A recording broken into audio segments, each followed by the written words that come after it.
TH's WoW player explores the secrets of World of Warcraft's past. What did the game look like years ago? What secrets does the game still hold? You're going to love this! The Karatsan Crypt is a piece of unreleased content that is really rather grim.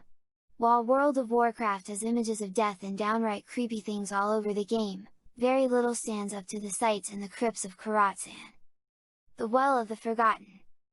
Immediately upon entering the crypts, you find yourself in a sparse room called the Well of the Forgotten. On your right is a simple tomb, straight ahead of you is a hallway spiraling downwards, and on the far left you will see a large, round hole in the ground. It isn't a natural formation, this hole was built there. It is the well for which the room itself is named. You can peer down the well's stone chute, but it is both too deep and too dark to see what's at the bottom. Like the brave explorer you are, you say to hell with the hallway. The well looks far more interesting, and you'd really like to find out what's at the bottom, wouldn't you? So you jump, you fall, and you hit the bottom, hard. It was a much longer fall than you might have expected.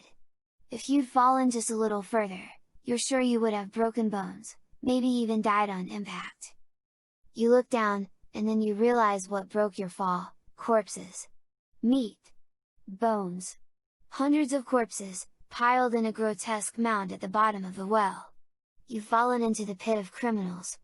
These people have been thrown down the well, and they had no such mound of bodies to save them. They fell and they died, left in an ever-growing heap. Should you be horrified at what you found? Or should you be grateful that their deaths ultimately saved you? Into the labyrinth. You don't want to stay in this place any longer than you have to, so you turn away from the bone pile and run as quickly as you can through the labyrinthine crypts of Karatsan. Iron wrought gates squeal on their rusted hinges, some of them torn out of place by collapsing supports and cave-ins. You weave through the halls, coming across countless dead ends, all of them lined with corpses in various stages of decomposition.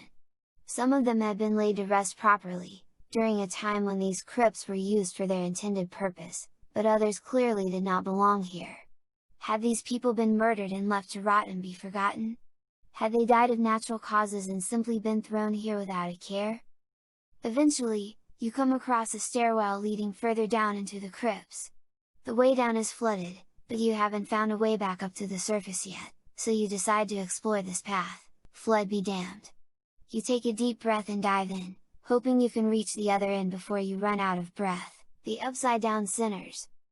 You stumbled across the Upside Down Sinners. This flood wasn't accidental. It wasn't the result of nature having its way with these catacombs. You found a vast underground pool with heavy, rusted chains strung up in a tangled mess throughout. Corpses, bloated and waterlogged, are tied to these chains by their arms and legs. You desperately swim to the surface, the sinners' necrotic limbs brushing against you as you try to navigate the tangle of chains. Yeah! Pretty awesome, isn't it? The mystique of the Forbidden Area. In the early years of World of Warcraft, despite this area being very much off-limits, it was easy to get into the crypts. There was a simple gate cutting you off from getting inside. The gate produced a cogwheel and mouseover, but clicking the gate did nothing. It didn't open at all. However, there were still ways of getting through. You could exploit polymorph or fear spells to clip you through the gate and into the crypt. A much easier method was for a paladin to use Divine Intervention, spell removed in Cataclysm, die on the spot, and then just run through the gate as a ghost and resurrect on the other side. That gate wasn't a very effective deterrent. Since then, Blizzard has made the gate solid and placed an invisible wall there for good measure. Ease of entry added a lot to the mystique of this place. Everybody hears about secret, unfinished locations in the game. All old school players have heard of GM Island, the Emerald Dream, or the pre-Cataclysm Hail. The Karatsan Crypt, however, was the only one that was accessible without some seriously elaborate exploitation.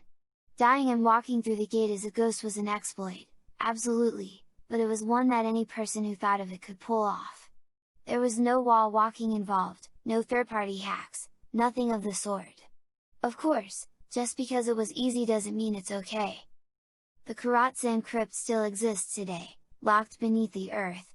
there remains a possibility that Blizzard will utilize the space one day. There are a few theories on why this area wasn't used. One is that the dungeon would have caused the game to exceed a PEGI 12+ rating in Europe. Rather than tone down its content, they decided not to use it at all. Another theory is that Blizzard's concepts for this dungeon ended up being used in Scholomance. The world didn't need two dungeons so similar to each other, and the concept fit the Scourge better than Medivh. We might never know the answer to this mystery,